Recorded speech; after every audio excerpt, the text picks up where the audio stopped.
Em primeiro lugar, por que ingressar com uma ação na Comissão Interamericana de Direitos Humanos e não nas vias normais, né, que nós temos aqui, que seria a primeira, a segunda? No caso, por envolver o Estado brasileiro e também o Arthur Lira, seria, acho que, direto na quarta instância, né, no Supremo Tribunal Federal. Exato, Danilo, seria a competência do Supremo Tribunal Federal, mas quando eu chego nesse caso, são 17 anos de violência e nós temos que imaginar que a primeira instância, a segunda instância, inclusive as instâncias superiores já foram superadas. E o que nós assistimos nesses 17 anos em análise aos processos, inquéritos policiais, foi exatamente uma desídia do Estado brasileiro em investigar e punir. Quem comete a infração é o infrator, não importa a sua posição na sociedade. E isso o Estado brasileiro ele não está fazendo? Não no caso do presidente da Câmara, o deputado Arthur Lira. Existem outros casos, Danilo,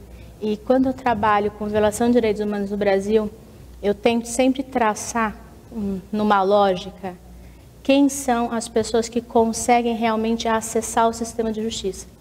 Quando a gente fala em acessar o sistema de justiça, é realmente ter um acolhimento em delegacia, ter as provas produzidas, ter essa investigação concluída, isso levado ao Ministério Público, o Ministério Público vendo condições de materialidade delitiva e autoria, conseguir denunciar para levar para o juiz, conseguir julgar.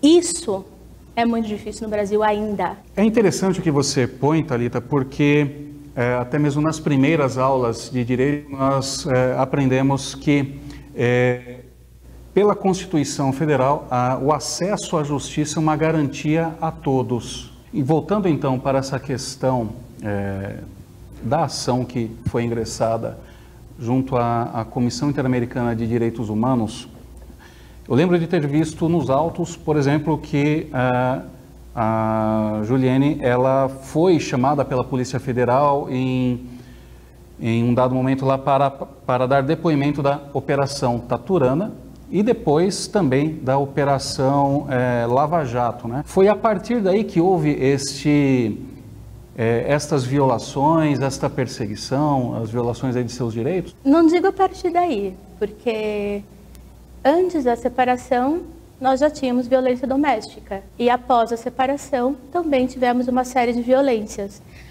O interessante desse caso, ele é paradigmático por quê? Porque quando ocorre a violência com Juliane física, nós tínhamos 4 meses de Lei Maria da Penha em vigor contra ele, não foi aceita pelo Supremo Tribunal. Bom, isso foi 2013, né? A partir de 2013, nós temos vários desdobramentos de vários processos, inclusive processos tentando silenciá-la. Inclusive, a matéria que saiu hoje pela manhã escrita, ela teve uma tentativa do deputado Arthur Lira de barrar essa matéria. Ou seja, se tem tanta coisa assim, digamos, errada, quer dizer, certa contra ele, por que ele tenta barrar todas as matérias e silenciar essa mulher? Mas é muito interessante quando a Polícia Federal a chama para esses depoimentos de operações, por quê?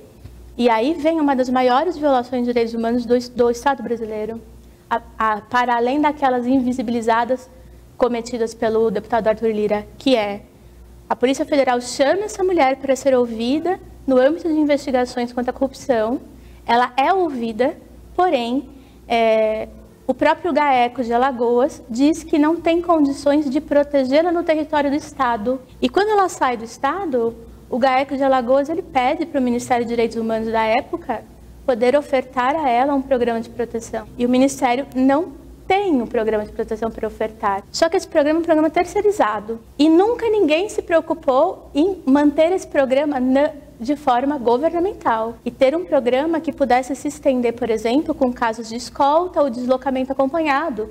Esse programa de proteção não tem isso. A gente pode se perguntar, mas para que então ele serve, né?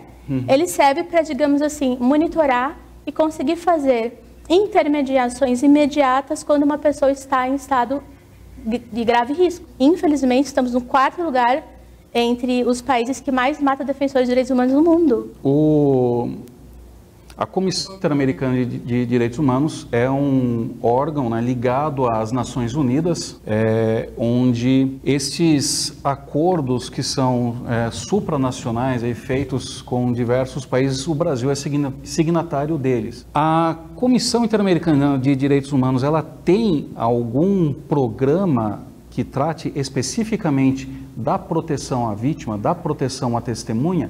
E se tem, e o Brasil ele é signatário dessa comissão, dessa política da ONU, por que elas não foram implementadas no Brasil? Essa é uma excelente pergunta, nós deveríamos perguntar para todos os nossos presidentes desde que o Brasil assinou o acordo internacional.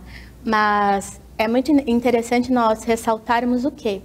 A Comissão Interamericana, ela é, digamos, um órgão que vai admitir que violações de direitos humanos aconteceram em determinado território que concordou em ser observado por ela, ou seja, signatário do Tratado Internacional. Nós temos que entender que no Sistema Interamericano de Proteção de Direitos Humanos existem duas formas de lidar.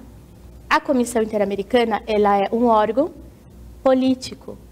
Então, ali sai recomendações para o país, sai investigações, inclusive in loco, de determinadas situações, que é o que aconteceu em vários casos. Também há a Corte Interamericana de Direitos Humanos. Por quê? Porque quando a comissão politicamente não conseguiu estabelecer um acordo para que determinado Estado cessasse a violação e implementasse um programa adequado de proteção para que as violações não acontecessem mais, o que acontece? A comissão remete o caso para a Corte Interamericana. Qual que é a diferença? A Corte Interamericana, ela não é um juízo político, mas sim jurídico. Dali saem sanções, por exemplo, para obrigar o Brasil a tomar determinadas condições. Então, se houver um entendimento favorável ao seu pedido, o Brasil não adotá-lo, não segui-lo, ele pode sofrer sanções internacionais.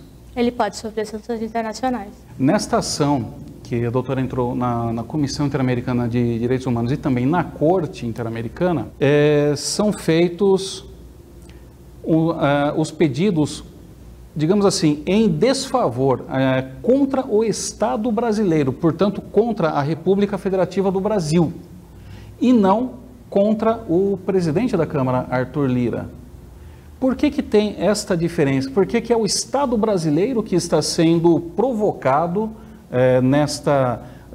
provocado no sentido de ser responsabilizado nesta ação, e não o presidente da Câmara? Bom, primeiramente porque quem tem a admissibilidade, no caso de responder como polo passivo na comissão e na corte, são estados e não pessoas. E no caso, o Estado brasileiro está sendo instado por não puni-lo. Ou seja, existem ainda crimes que não foram prescritos. E a minha intenção, junto com um grupo de advogados que está auxiliando tecnicamente Juliene, assistindo juridicamente, é entrar nas próximas semanas com as ações não prescritas contra o deputado Arthur Lira, para que ele seja responsabilizado por isso.